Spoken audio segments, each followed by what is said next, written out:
Dear students, welcome to my channel.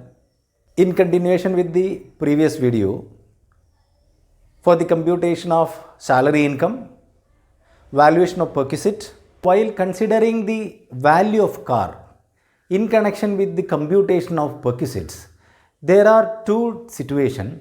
Situation 1 is if the car is owned or leased by the employer.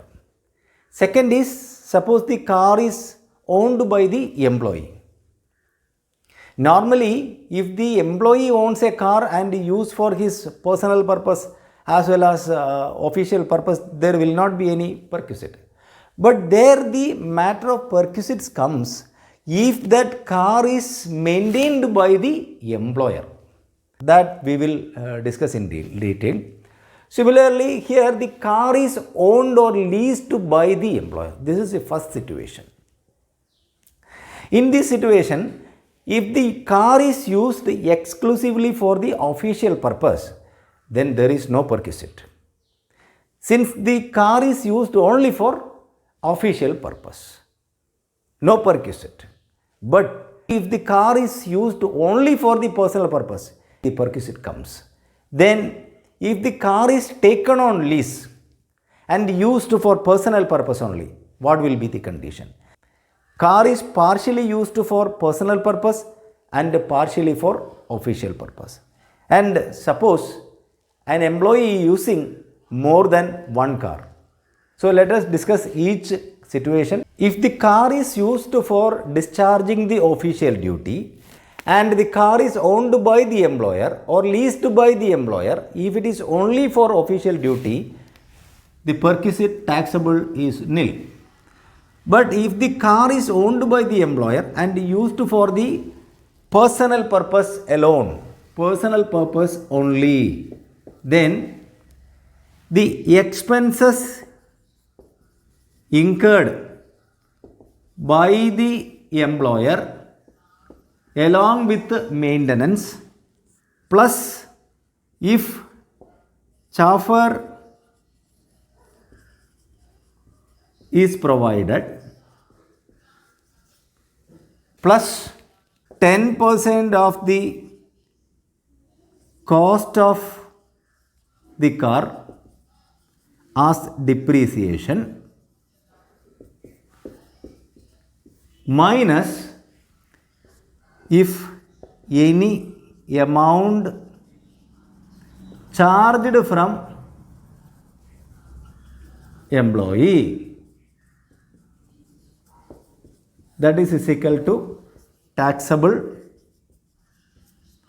perquisite.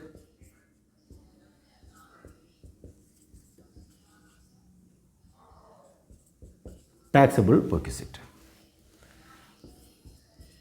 So, if the car is owned or maintained by the employer, then expenses in connection with maintenance of the car, that is the running cost, running expenses, along with the driver charge, chauffeur charge, plus 10% of the cost of the car as depreciation, minus if any amount is charged from the employee to be deducted, balance is taxable. Suppose the car is leased one and it is used for personal use only, exclusively for personal purpose, then the expenses incurred for running and maintenance of that car, plus if any chauffeur is provided, his expenses, plus 10% of cost of the car as depreciation will not come. Instead, lease charge will come. Lease charge will come.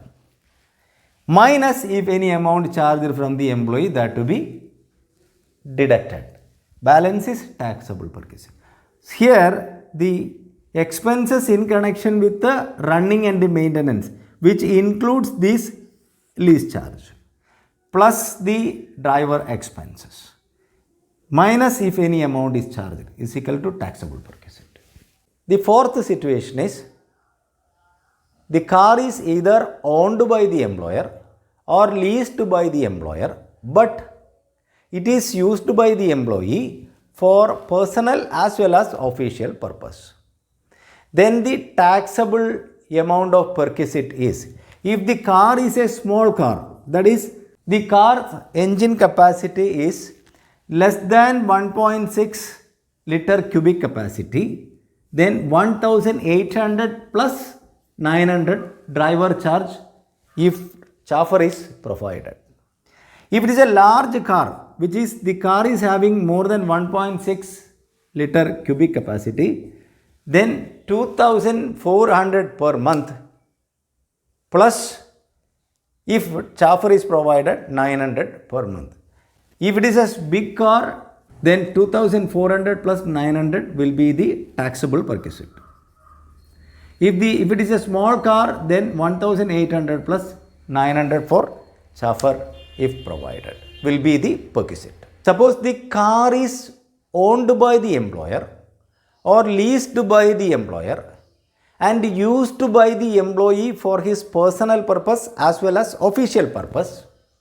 The maintenance is done by the employee. Under this situation, the taxable value is small car, that the car's capacity is less than 1.6 engine cubic capacity, 600 per month.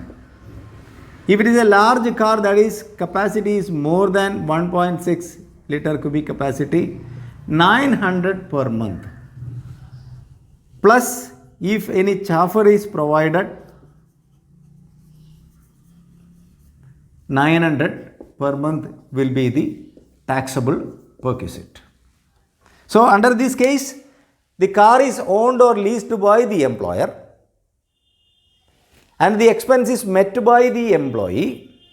It is used for personal as well as official purpose. Then for small car, 600 per month. For large car, 900 per month. And if chauffeur is provided, 900 per month. Total is the taxable perquisite. Next situation is, suppose the employee uses more than one car.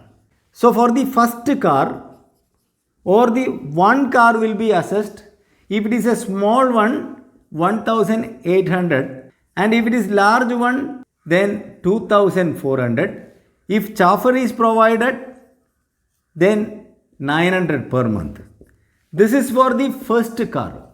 The second or third car used by the employee, keeping in view that is exclusively used for the personal purpose and it will be calculated based on the computation method as we discussed in point 2, that is the maintenance expenses plus 10% depreciation plus the chauffeur charge or the actual expenses met by the employer for maintaining that car would be considered if it is owned by the employer.